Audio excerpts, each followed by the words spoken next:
इसी परिवार के लिए उन्होंने रिक्वेस्ट की थी कि गुरुजी इनकी पर्ची अगर निकल जाए तो बड़ी बात है, या फिर अलग से आप समय दे दें। भगवती की कृपा से पहली पर्ची ही उनकी निकल गई है, भगवती का चमत्कार है। बोलो लक्ष्मी महारानी की। बताएं बेटा, किसके बारे में जानना है? सर्वप्रथम गुरुजी को सादर चरण स्पर्श। भगवान सुखी रखे, स्वस्थ रखे। बताएं। मैं अपने घर के बारे में जानना चाहता हूं और मेरा जो डेट ऑफ बर्थ है वो सस्पेंस में है।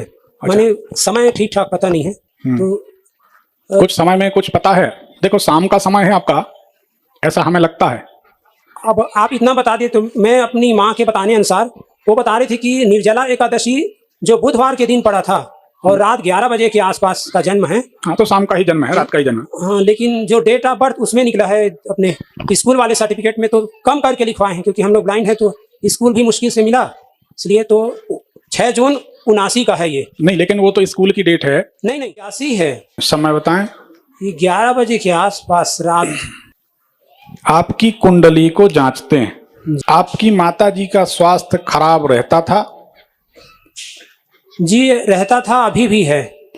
आपकी माता जी को एक तकलीफ रहती होगी, एक कलाई से, जहां महिलाएं चूड़ियां पहनती हैं, यहां से लेके बाजू तक, हाथों में, दोनों हाथों में, जैसे जैसे दिन चढ़ता होगा तो हाथों में इनको जलन होती होगी, और जैसे जैसे सूर्य ढलता होगा तो जलन या तकलीफ की मात्रा कम हो जाती होगी। क्या ऐसा अनुभव में रहा?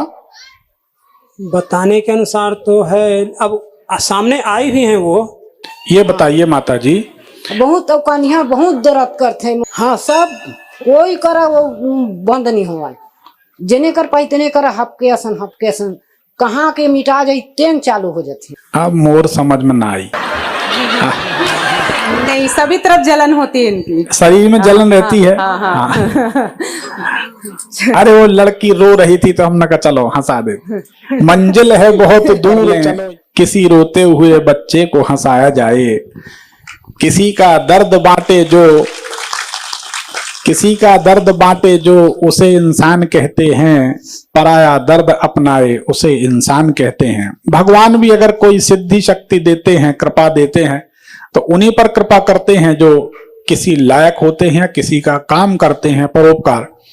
पर स्वार्थ के समान संसार में कोई पुण्य नहीं, और स्वार्थ के समान कोई अधर्म नहीं, सत्य के समान कोई पुण्य नहीं, और असत्य के समान रामायण में कहा गया है, नहीं असत्य सम पातक पुंजा। असत्य के समान पातक यानी पाप का पुंज पहाड़ नहीं।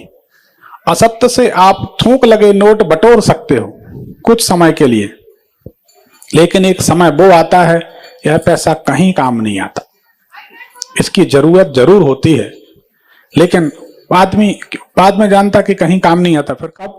या तो आंट में या खाट में। सही है ना? आप ही से पूछ, पैसे वाली पार्टी आप ही। तो साहू जी, जी माता जी को जलन रहती है, तबीयत खराब रहती है, कुंडली सही है। जी ठीक है। अब वर्तमान में पिछले 2 साल से धन को लेकर, पैसे को लेकर, परिवार को लेकर बड़ी चिंता लगी हुई है। सही है कि गलत? जी ठीक है जी। आपके घर के बाहर एक तिराहा चौराहा है बाहर निकलने पर। सही है कि गलत? तिराहा है। हाँ, हमने पूछा ना, तिराहा चौराहा। ठीक है, ये क्या जानना चाहते हैं? हम लोग के घर में अक्सर लड़ाइयाँ होती रहती है, किसी का मन किसी के प्रति लगाव नहीं रहता है जी। और हम लोग जब भी कोई सत्यनारायण का कथा वगैरह कराते हैं, वो ऐसा लगता है कि सफल हुआ ही नहीं। आज तक हम लोग जो भी सोचे वो पूर्ण हुआ ही नहीं, घर हम लोग का बना ही नहीं। और मैं दूसरे जगह रहता हूँ, ट्रांसफर भी कराया, हुआ नहीं, जैसे तैसे हुआ, लेकिन जा नहीं पाया क्योंकि वही लड़ाई झगड़ा होती है। उस घर में किसी का मन लगता ही नहीं। ये बताइए जी, आपके जो मामा यानी माता के भाई, जी, आपके मामा जी के घर में आग लगी थी या खेत में आग लगी थी? क्या हुआ था? अग्निकांड कहीं हुआ था मामा पक्ष में? हमारे चाचा के वहाँ आग लगी थी। वो तो चाचा के लड़का के कारण लगी थी। अच्छा जी। तो वो नहीं कह रहे, हम तो मामा की बात कर रहे हैं। बताने के अनुसार तो है। अब आपके मनोरथ पूरे हों ऐसी कोई योजना बनाई जाए। जी एक पंचमुखी हनुमान जी की फोटो आप घर में रख लें, उनकी पूजन किया करें, जी जी आपके सारे मनोरथ पूरे होने लगेंगे। जी। दूसरी बात है कि कोई इसको बुरा नहीं मानना, कोई विधवा महिला का पैसा आपको उपयोग नहीं करना चाहिए। जी कि नहीं, विडो महिला का पैसा आपके पास फंसा है क्या? आप माइक ले लो। हमारे जो ननंद लोग है ना चारों, तो एक शादी हुई है, वो भी पागल टाइप की है, तो उनका पैसा लेते हैं पेंशन वगैरह का। बाबूजी लेते हैं, हमारे ससुर जी नहीं तो उनके पति है कि नहीं? नहीं है, विडो है। हाँ। देखो अब अब ठीक है गुरुजी, जैसे मान लीजिए धोखे में मान ले भी लिया होगा जाने अनजाने में, तो उसको उसका समाधान क्या होगा? फिर भी हम बता दे रहे, अगर याद आ जाए हमारे यहाँ से जाने के बाद, जी जी तो उसका समाधान यही है कि जिसकी याद आ जाए कि इनका पैसा लिया वो लौटा दें। जी। पैसा लौटाना ही हल है, अच्छा और तो कोई दूसरा विकल्प नहीं। ठीक है जी इससे आपकी मनोकामना पूरी होने लगेगी।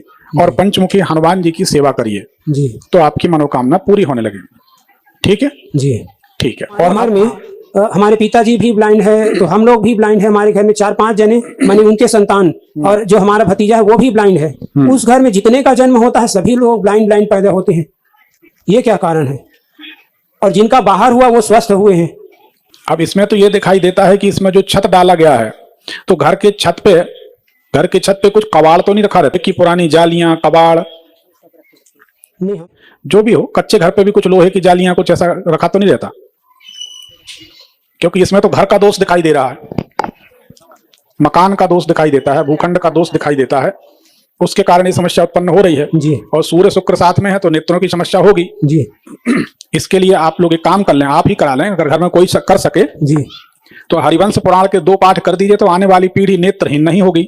और कल भी बांटा था, हो सकता है आज भी रखा होगा। एक द्वारिका व्रत का पर्चा मिलेगा आपको, अभी सबको मिलेगा जी। तो वो द्वारिका व्रत करने वाले मनुष्य के कोढ़, नेत्र रोग, हड्डियों के रोग, नाना प्रकार की बीमारी, दर्दता दूर होती हैं। जी। तो इसको करना चाहिए। हरिवंश पुराण किस दिन कराना चाहिए? एक दिन में नहीं होता जी। रविवार से शुरू होगा। मोटी किताब होती है, ग्रंथ है, उसको पढ़ते रहें, अच्छा थोड़ा थोड़ा करके कंप्लीट कर लें, फिर दोबारा फिर शुरू कर लें, फिर कंप्लीट कर लें। ये बताइए जी आपके मकान के दरवाजे पे जी कोई ऊन से बनी हुई डिजाइन है, सूखा हुआ फूलों का हार, कपड़े में बंधा नारियल, जी। ऊन का है इसको हटा दीजिए। जी। नारियल भी हटा देना है। बिल्कुल हटा देना। आपके दरवाजे पे नारियल जी और पीला कपड़ा, ऊन का कोई बंधनवार, सूखे हुए फूलों का बंधनवार, जी ये हटा देना चाहिए। जी ठीक है। जी बाकी कोई ऐसी मेजर प्रॉब्लम इसमें दिखाई देती नहीं है। शुक्र के कारण है, हरिवंश पुराण करेंगे ठीक हो जाएगा। हम लोग भी इस किताब को पढ़ सकते हैं क्या गुरुजी? बिल्कुल, जी कोई भी पढ़ सकता है, सूर्य भगवान का पुराण। एक उपाय और कर लें, जी सूर्य यंत्र ले लें तांबे का, जी बाजार में मिलता है। जी तांबे के यंत्र में बीचों बीच एक छोटा सा, बिल्कुल छोटा सा माणिक रत्न चिपकवा लें, जी वही सोनी सेट कर देगा। और उसकी पूजन किया करें, रविवार के दिन जरूर करें, जी और रोजाना जल से स्नान कराएं। तो आपके घर से ये बीमारी हमेशा के लिए भगवान की प्रसन्नता की जरूरत है। जी कोई बड़ी समस्या नहीं है। जी अगर ये उपाय कर लिए जाएं तो सूर्य भगवान की कृपा से समस्या समाप्त हो जाएगी। क्योंकि इसके हिसाब से आपके घर में किसी भी व्यक्ति को जो बिस्तर का सुख होता है, जी मतलब अच्छा गद्दा हो, अच्छा पलंग हो, अच्छा रहन सहन हो, तो पता चला कि पलंग से आवाज आ रही, पता चला पलंग टेढ़ा हो जा रहा है, पता चला पलंग की प्लाई खराब हो जा रही है, आधे में गद्दा बिछा है, आधे में कुछ और बिछा है, नींद का सुख नहीं होगा। तो ऐसा कुछ अनुभव में आता है आपके घर में? जी जी हाँ आता है। सही बात है ना? जी। तो उसी कारण से हम समझ रहे हैं, कोई बड़ी समस्या बात नहीं है। सूर्य भगवान की आराधना अगर आप शुरू कर देंगे तो आपके घर में कोई समस्या नहीं रहेगी रोग संबंधी। ठीक, किसी बाबा, किसी ओझा, किसी ढोंगी के चक्कर में न पड़े, जी सूर्य भगवान की आराधना करें जी तो ठीक हो जाएंगे। ठीक है जी ठीक है, एक पर्ची निकाल दीजिए। धन्यवाद। गुरुजी, वो यंत्र हम लोग किराए में रहते हैं और सास ससुर लोग अलग घर में रहते हैं, तो यंत्र कहाँ रखें? जहां रहते जहां पूजन करें। अच्छा जहाँ देखो हम अपने घर में लक्ष्मी जी की पूजन आराधना करते हैं। अच्छा। यहाँ आ गए तो यहाँ कर लिए। अच्छा जहाँ रहते हैं वहाँ करिए। हम जहाँ भगवान वहाँ अच्छा, क्योंकि परमात्मा नहीं तो कर पाएंगे ना। हरि व्यापक सर्व